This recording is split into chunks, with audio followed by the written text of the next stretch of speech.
This is a presentation for innovation in engineering education through open source and open services.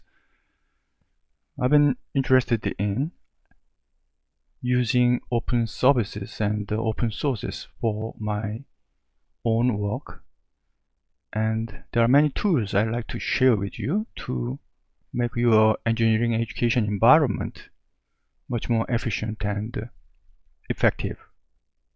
So the name of the tools are OK Mind Map, Wiki, YouTube, Moodle, and various open sources.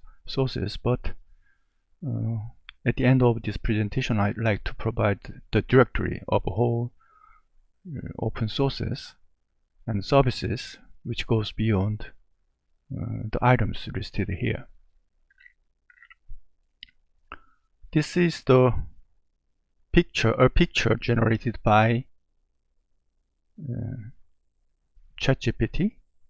So ChatGPT is integrated with DALL-E and have capability of producing images. It was very difficult a time ago to produce that images which I exactly intended, but this time I was able to get the image I want to get. As you can imagine, this image tells you that the importance of the tools in our everyday life. So this man is endangered and cannot compete with other men who is equipped with modern tools and technologies. The definition of tools are defined in many different ways.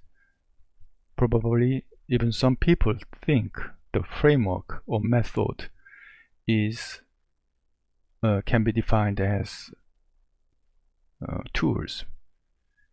Of course, the artificial intelligence like this can also be a tools, but I want to confine the definition of tools in a specific softwares and services which can be found on the internet or as a normal software. So there are three situations I like to present about. First is about how I generally use that knowledge hub for my own education, and the second is one of the lectures I gave to my students.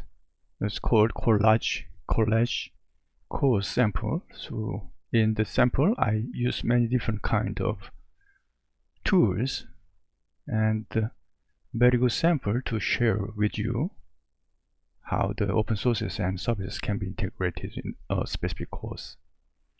And the third one is that I try to teach how to produce content using open services and softwares, especially for this time in Edupean professors.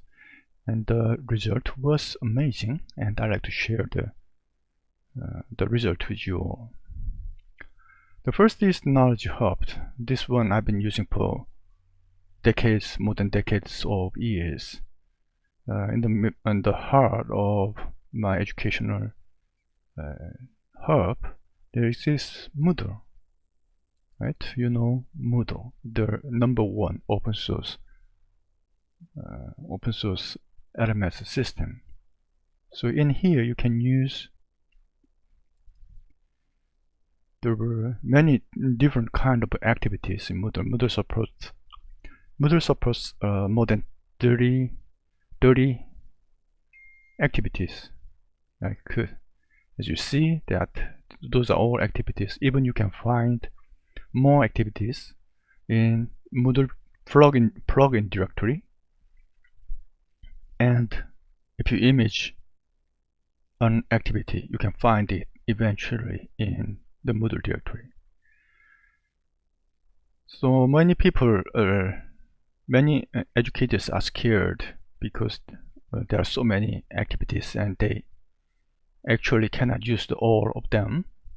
They may use several parts of that.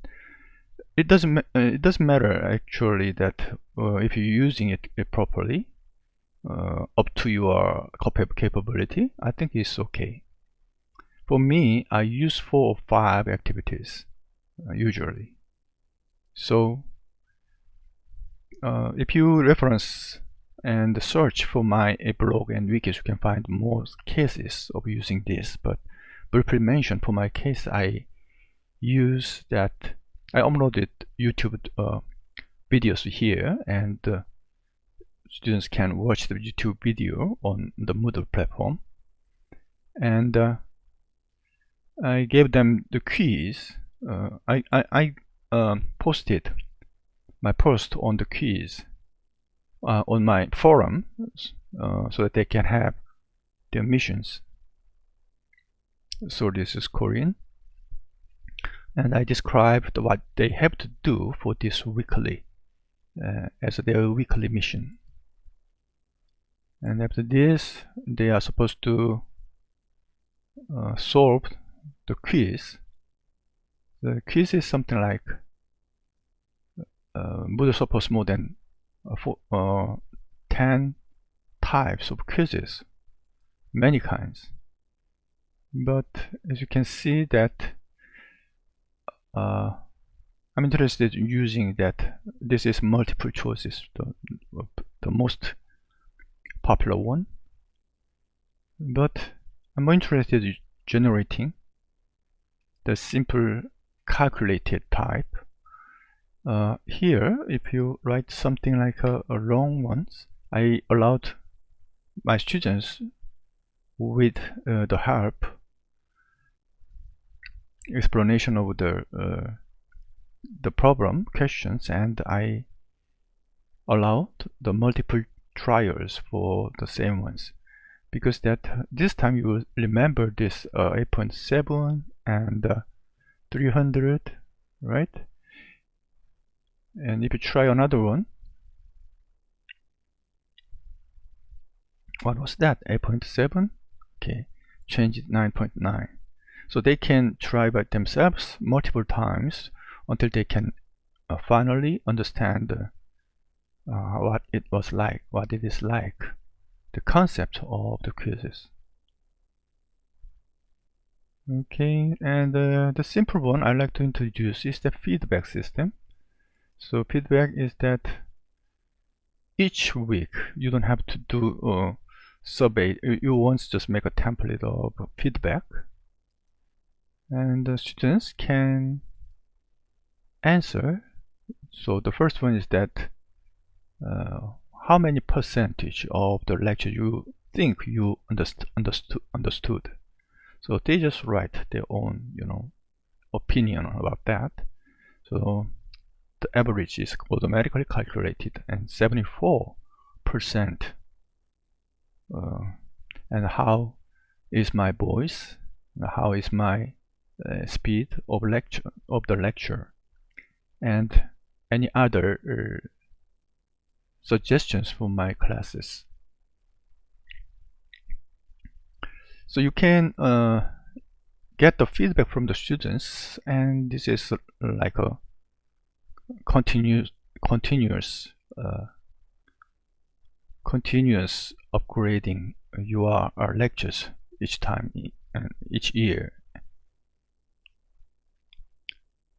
And the workshops is the one that you can see that students evaluate other students themselves, and this peer review process is automatically processed by Moodles and noticed to each student automatically. And this is a very good part, because for me, I can save my time of grading each homework, but also students can get their own understanding and in the perspective of tutors or teachers for a specific subject by grading other students homework. So those are just the simple activities I explained. Okay, of course I use YouTube there are many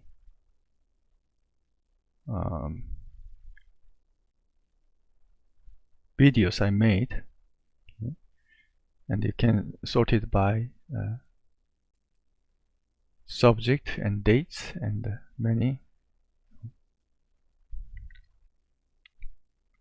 Currently my interests are in Moodles and GeoGebras and virtual labs and Roblox and AI, deep learning, deepfake, deep learning based created videos, things like that. So these services are integrated, and the blog and Roblox, Wikimedia, and OKMindMap, those kind of services are integrated together. So let's see that what's wiki is like. The wiki is a free open source, but you have to pay for the service. If you can install it your own server, it doesn't ask you to money. But yeah, here is the subject. It's also Korean, but I sometimes upload my whole textbook on wiki.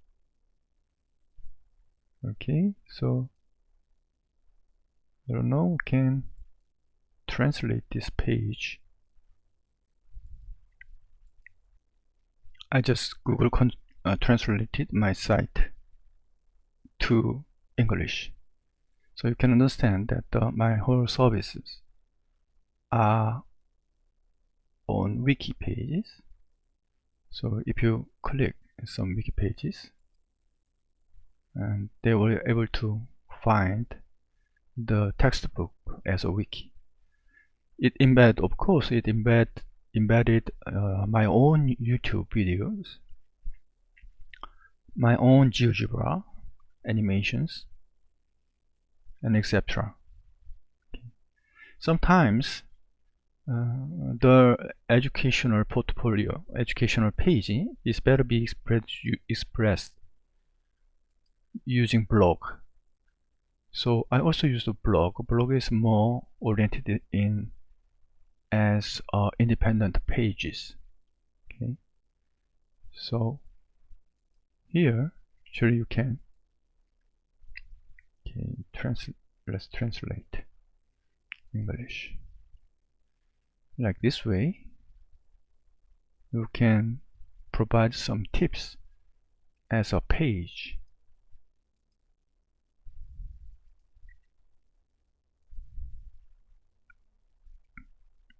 Like this. So sometimes it's better to provide independent pages, you use blog, and sometimes you like to provide the information using whole hierarchical and ordered sequence. Probably you better use the wiki service. In one of the platform exists in my hub is Roblox. So Roblox is the one I use for my students. Sometimes my students go to the virtual space of Roblox from a blog or from wiki pages or from mind maps, whatever, and they can do many activities on these virtual spaces. This service is not open source, but we can call it open service because you can make this service for free, and students also join this service for free as long as they are not interested in making commercial profits using Roblox game. So those are the way. Okay, oh, I missed one thing here. Okay, mind map. So mind map is the one I used. Actually, this is the mind map I developed myself with my colleagues. So as you can see, many things can be integrated into this mind map because it provides the link to other place. This link can be either be blog page or my YouTube video and wiki pages, whatever, and Roblox virtual world. This is total integration of my whole educational information, and it can integrate many different kind of learning resources like videos, images. Even you can embed the videos inside of this confined region. So those are the way I use the knowledge hub for my educational purpose.